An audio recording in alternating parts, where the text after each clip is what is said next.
Welcome to our channel. Today we how to enable education credits using FAFSA data import in TurboTax. Easy tutorial step by step clearly. To enable education credits using FAFSA data import in TurboTax, first, launch TurboTax on your device. Choose the option to start a new return or continue an existing one. When prompted, select the section for education expenses. Here, you will see an option to import your FAFSA data. Click on the button labeled Import from FAFSA. You will be directed to the FAFSA login page. Enter your FSA ID and password to access your FAFSA information. Once logged in, select the appropriate tax year for which you're filing. Review and confirm that you want to share your FAFSA data with TurboTax. After the import is complete, check the Education Credits section in TurboTax.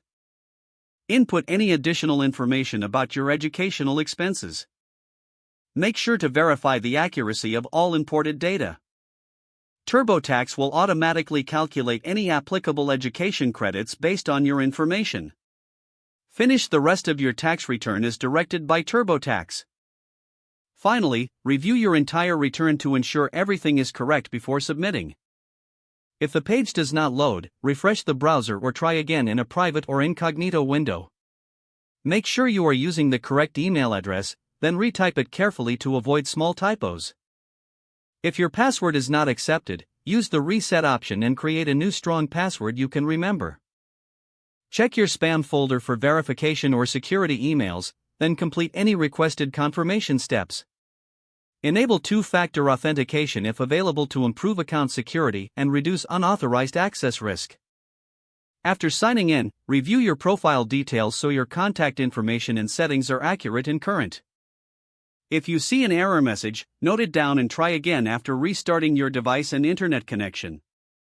Log out when you finish, especially on shared devices, to keep your account and payment information secure. If the page does not load, refresh the browser or try again in a private or incognito window. Make sure you are using the correct email address, then retype it carefully to avoid small typos. If your password is not accepted, use the reset option and create a new strong password you can remember. Check your spam folder for verification or security emails, then complete any requested confirmation steps. Enable two-factor authentication if available to improve account security and reduce unauthorized access risk.